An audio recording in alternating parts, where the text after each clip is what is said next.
Hello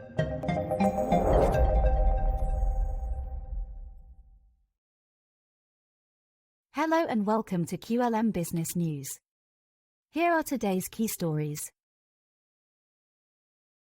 UK low-paid workers to get 80% sick pay from day one, what it means for you. More than 1 million low-paid workers in the UK will soon receive improved sick pay, with the government set to extend benefits from the very first day of illness. Under the new plan, eligible employees will be entitled to 80% of their weekly earnings as sick pay, a significant departure from the current rule which requires workers to be off sick for over 3 days and earn at least £123 per week to qualify. Work and Pensions Secretary Liz Kendall stated, "No one should ever have to choose between their health and earning a living." This landmark change is a step towards ensuring that. The government estimates that approximately 1.3 million low-wage earners who fall ill will benefit from the scheme, receiving the lower of 80% of their average weekly pay or the existing statutory sick pay rate of £116.75 per week. While the British Chambers of Commerce described the new rate as a fair compromise, concerns have been raised that providing sick pay from day one might lead to higher absenteeism, potentially causing operational challenges for smaller businesses. Jane Grattan, Deputy Director of Public Policy at the BCC, warned, "Employers often struggle to cover shifts at short notice, and increased absenteeism could disrupt service for customers."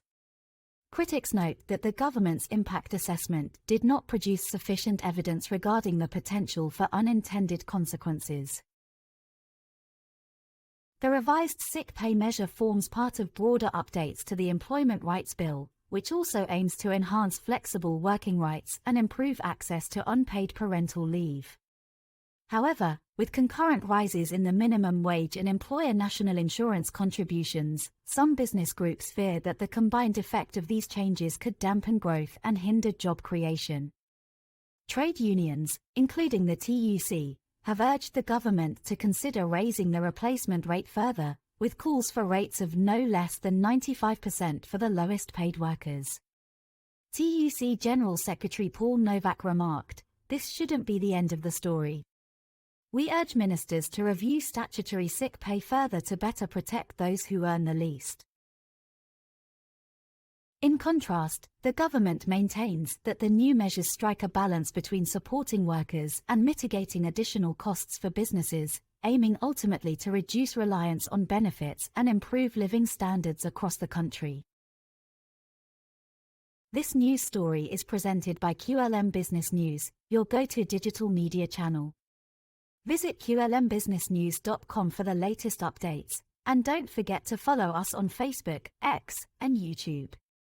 Support us by liking, sharing, and subscribing to help us bring you more stories like this.